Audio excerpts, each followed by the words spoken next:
Anies diwawancarai TV Australia ABC. Sontak saja para pemuja Anies menghebohkan wawancara itu dengan bahasa yang bombastis. Tapi yang tidak mereka sadari dalam kehebohan itu sebenarnya Anies sedang membuka aibnya sendiri. Dalam wawancara itu disinggung soal politik identitas yang memecah warga Jakarta. Ada jenazah yang bahkan terancam tidak disolatkan dan dikuburkan karena hanya ia mendukung Ahok. Ini karena politik identitas yang dimainkan oleh pendukung Anies. Pada waktu Pilgub 2017 itu, Anies didukung penuh oleh FPI yang merupakan ormas yang anarkis. Dalam kampanye Pilgub itu, pendukung Anies menjadikan masjid sebagai tempat kampanyenya. Mereka memobilisasi massa untuk salat subuh dan menjejalinya dengan ancaman memilih pemimpin non-muslim. Akhirnya banyak orang yang terdoktrin dan mau memilih Anies karena takut masuk neraka. Strategi itu berhasil dan membuat Ahok hampir sama sekali tidak mendapatkan penambahan suara. Itu terlihat dari pemilihan di putaran kedua yang membuat Anies unggul setelah mendapatkan limpahan suara dari para pemilih AHY. Apalagi waktu itu pendukung Ahok juga bersikap keras pada AHY sehingga membuat mereka antipati dan lebih menjatuhkan kepada Anies. Propaganda memilih pemimpin seagama itu yang namanya politik identitas dan dampaknya sangat terasa di daerah lain di luar Jakarta. Dalam wawancara dalam TV ABC itu, Anies menyatakan bahwa di setiap pemilu pasti ada isu yang membuat diskusi terbelah, apalagi jika calonnya berasal dari etnis atau agama yang berbeda. Jadi, menurut Anies, pembelahan di masyarakat itu terjadi secara alami. Perbedaan antara dua kandidat akan dijadikan sebagai isu pembelah. Pernyataan Anies ini sekilas terdengar waras, tapi sebenarnya ini adalah bermasalah. Setiap perbedaan memang berpotensi melahirkan pembelahan.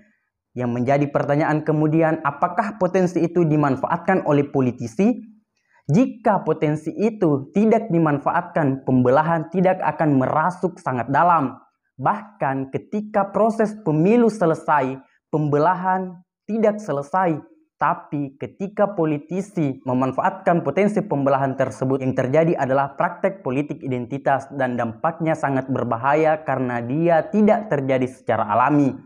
Dalam kasus Pilkada Jakarta, Anies memanfaatkan potensi itu dan mengakibatkan dampak sosial yang sangat parah sehingga mayat seorang muslim tidak disolatkan, padahal menyalatkan itu adalah kewajiban masyarakat.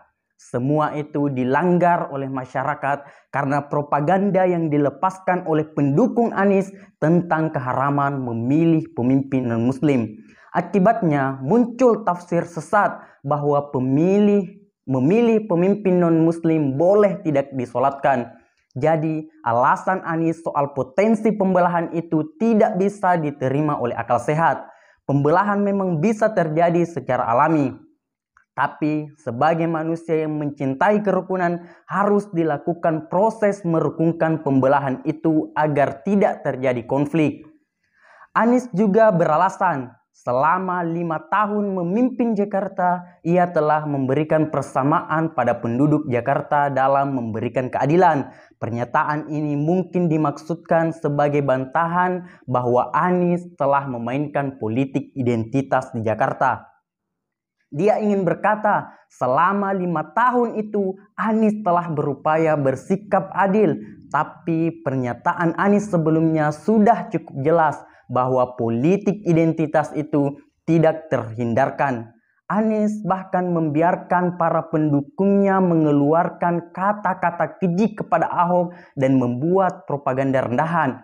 Jadi wawancara Anies di Australia itu adalah pengakuan Anies terhadap praktek politik identitas yang dilakukan oleh pendukungnya pada Pilgub Jakarta 2017 silam. Dia memang beralasan pemecahan itu sebagai sesuatu yang tidak terhindarkan, padahal itu semua hanya soal pilihan. Seorang oportunis akan memanfaatkan apa saja untuk berkuasa, termasuk memecah belah bangsanya sendiri. Tapi seorang nasionalis akan mementingkan keutuhan bangsanya daripada kekuasaan. Indonesia terdiri dari berbagai macam perbedaan. Kalau ada calon pemimpin yang menganggap pemecah belahan itu hal yang biasa, tentu ini akan mengancam kesatuan. Karena meskipun Indonesia terdiri dari berbagai perbedaan, ia harus disatukan dengan semangat kerukunan. Jangan memanfaatkan perbedaan itu sebagai alat untuk memecah belah agar bisa berkuasa.